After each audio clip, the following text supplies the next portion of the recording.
Hello everybody, my name's Alyssa Cooper, and this is a Cooking in Quarantine Extra. Sometimes when you have big plans to make a big Sunday meal, but you don't actually get to brunch until late afternoon, your Sunday meal does not get prepared. So I'm having a big fancy Sunday supper tonight.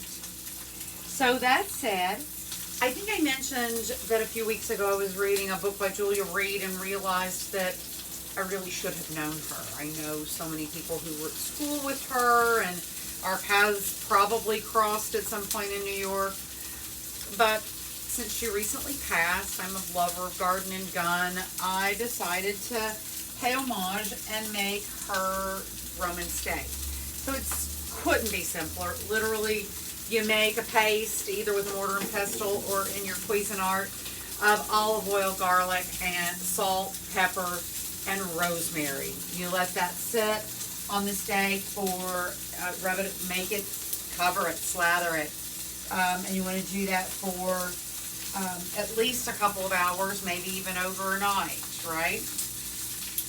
So I have had this. This is a nice thick ribeye bone in.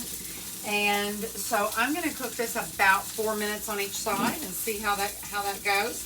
I see that I have opened a bottle, that I've chilled a bottle of wine. Now this is red. Of course, you know, room temperature is not the right temperature ever. So this is one from a pallet that got left out into the, that got left in the heat. Either this summer or last summer. And I have the last few cases of it, so let's see if this is good, bad, or if I need to hurry up and get another one into the freezer to chill down.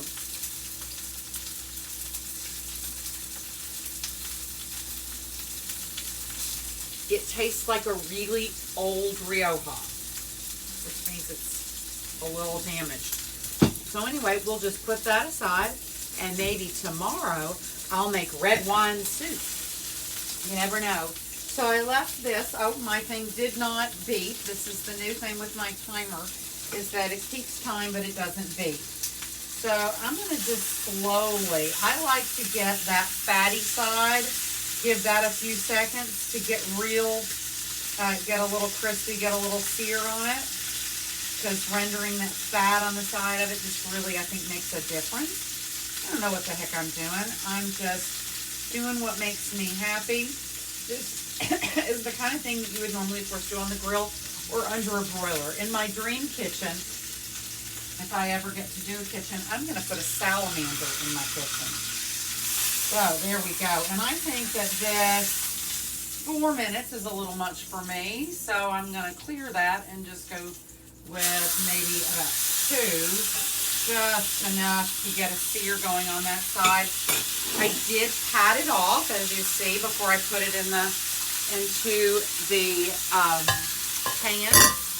And I have here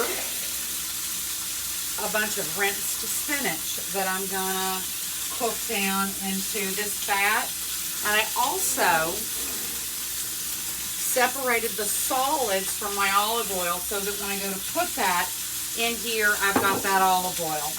I also cooked up some little new potatoes sliced in half with a couple of cloves of garlic, cooked it in really salty water, and I have here about a tablespoon each of, can you see, sour cream, mayonnaise, butter, and mustard with a healthy cracked pepper on there.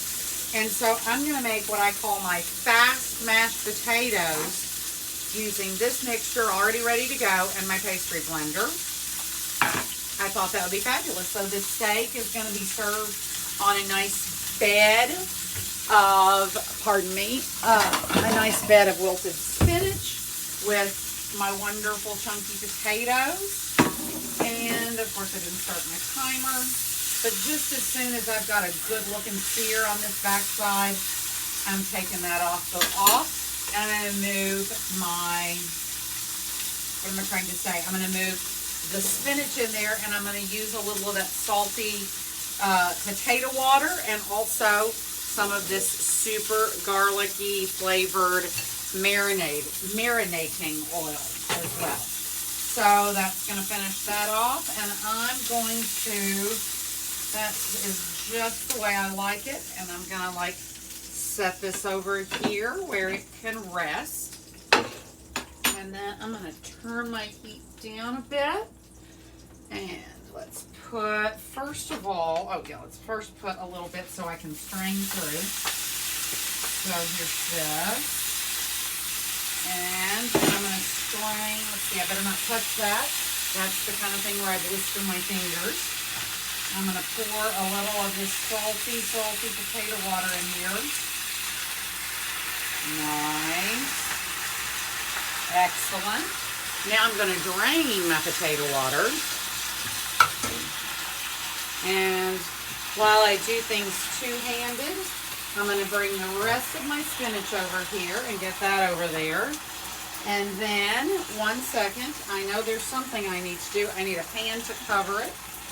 And I'm going to, like I said, I'm going to drizzle some of this super flavored olive oil from my marinade down in there, because steam is hot enough, I think, to kill any bacteria that might be in there.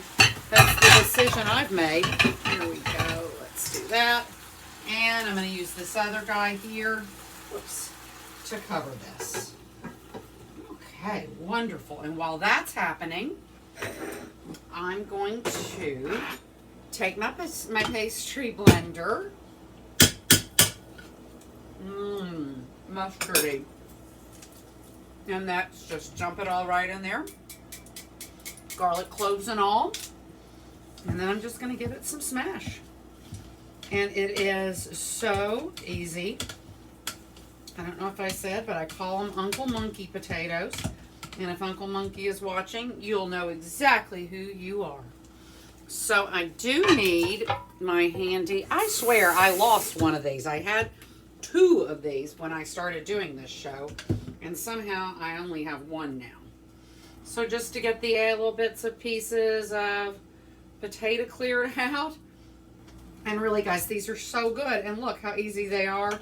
And they're nice. If you want your super smooth, this is not for you. If you like to have, but if you like a few lumps in your mashed potatoes, this is such a great way to do it. There we go. And now I'm just going to set these back over here where it's warm. The steak is resting. The spinach is wilting. The only thing to do when the spinach is done is plate it, slice the steak, put it on top of the greens, on top of the spinach, and then finish it with a little squeeze of lemon. And go find a better bottle of wine. Not a better bottle of wine, just an undamaged bottle of wine. Summer days are not good for wine. So thank you guys. Like I said, just a little let you in on what happens here on Monday sometimes when I don't get dinner made the night before. Thanks for being with me. Subscribe.